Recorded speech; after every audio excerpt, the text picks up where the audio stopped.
And if you combine that with Velo posting about XRP, I am actually speculating that CP could possibly purchase Ripple through an IPO, which would effectively fulfill the predictions of Velo. Today, we will talk about Velo and XRP.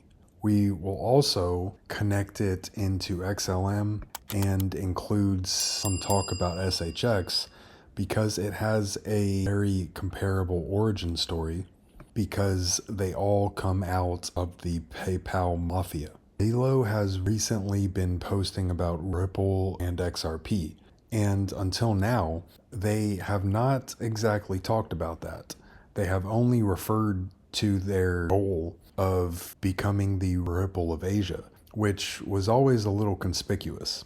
And because of their ties into mccaleb, who co-founded XRP and XLM, it probably isn't a coincidence. They have been talking about their tweets and explaining them as it happens for a reason, which seems to imply that it's not a coincidence.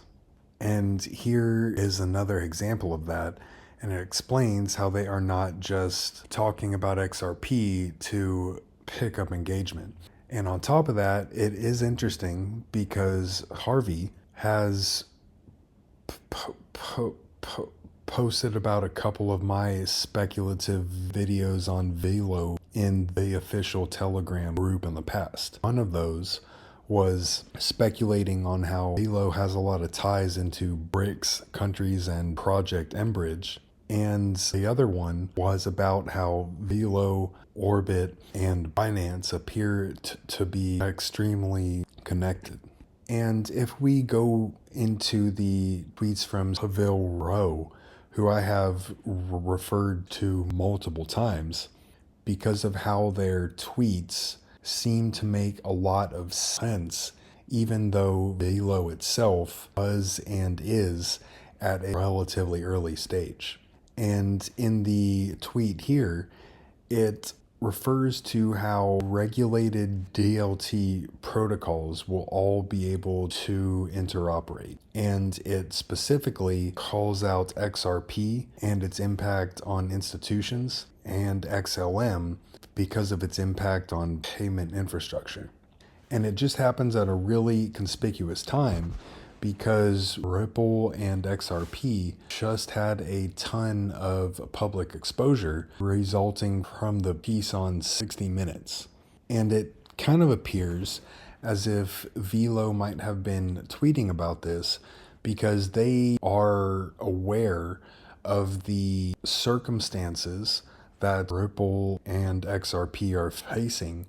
And particularly, it is interesting because they began to tweet about this right before it was publicly announced that RLUSD received its approval in New York. It's also a little bit conspicuous that RLUSD approval happened right after XRP hit a local low. And because of the applications in the Velo protocol ecosystem and how the protocol itself is heavily reliant upon stablecoins, it might be expected to see RLUSD end up in Velo Universe, which is a decentralized exchange and a trading platform. And the big speculative point that I want to begin to introduce here is that all of this is happening right after some talk about Ripple and plans to IPO in 2025. And I haven't covered it yet. I have some content on it that I'm still trying to prepare. One of the interesting things about Ripple is that it does have an LLC in Wyoming. And that is particularly important here because the state of Wyoming allows a swap of stock for other types of assets. And on top of that talk, Brad Garlinghouse was asked about selling Ripple on the exact same day R3 has its up sale. And on the more conspiratorial end, there are always some pretty interesting posts from David Schwartz. And he had recently posted a picture of a doorknob that appeared to be in the shape of a golden hand. And a golden handshake is a clause in an executive employment contract that provides the executive with a significant severance package, which could possibly imply that some kind of a change is to be expected. Here is the picture he actually posted. And Velo has recently updated their roadmap specifically around orbit. And the explanation has changed to make orbit sound as if it's more of an infrastructure compared to a specific app. And because Velo is so heavily tied into Stellar, that kind of makes a lot of sense here, because Stellar is concentrating on creating the payment infrastructure, not just creating an application so that Stellar and XLM can have a pathway. They are creating the access points where a lot of different kinds of applications can create their own access points on top of Stellar. And it kind of appears as if Velo is beginning to pivot that way. And to have some more examples of some pretty conspicuous timing, the CEO of Lightnet, who is the key investor in Velo, just came on X, which is pretty comparable to what Caleb has done recently. And it's also a little bit conspicuous because Stellar recently spoke in Congress again.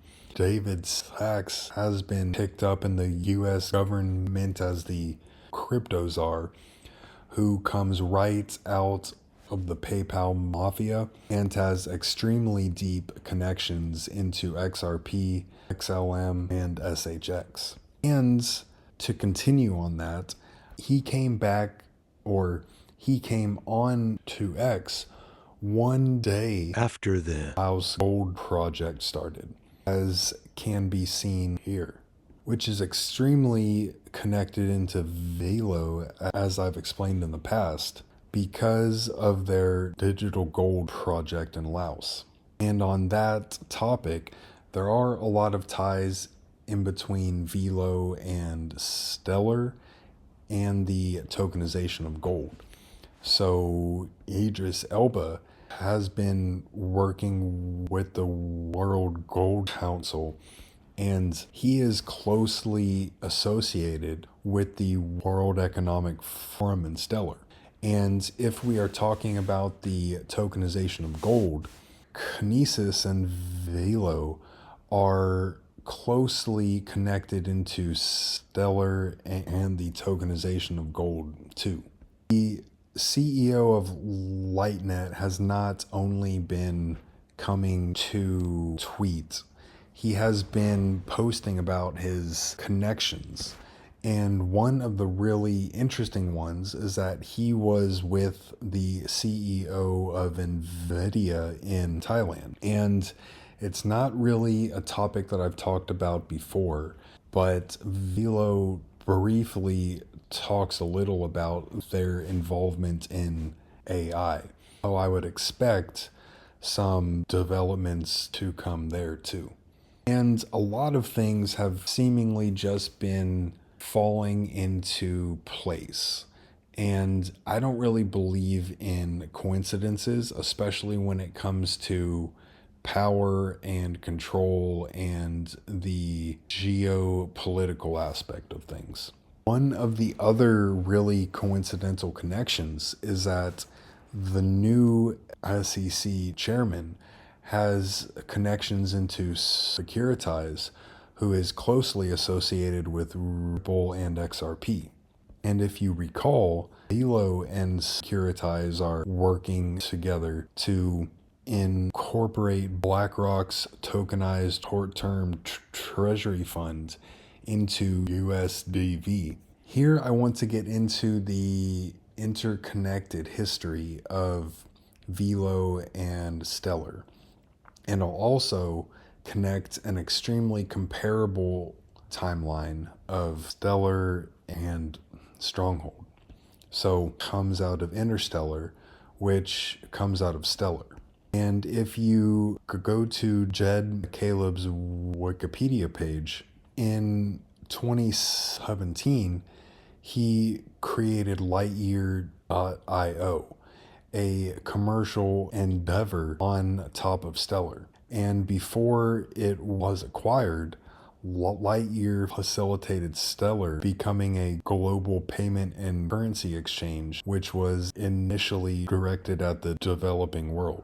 In October of 2017, Lightyear partnered with IBM to launch DLT banking in the South Pacific using XLM. In September 2018, they merged with Chain.com, creating the company called Interstellar, which is talked about here in 2018 in an article, which is also called out here.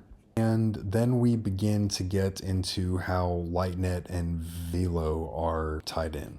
In 2020, Lightnet, UOB, Evan Bank, which is tied into the CP group, and Hashkey were involved in a fundraiser.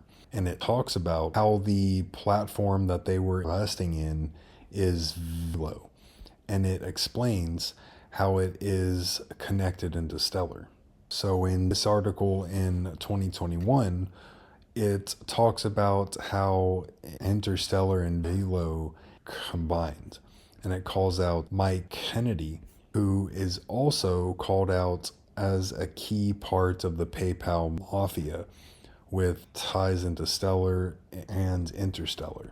Here is an article that calls out the CP group, who are the key investors behind Lightnet and I have talked about Chain a bit in the past, and I won't talk about it a whole lot right now because I have to do some more questioning on it.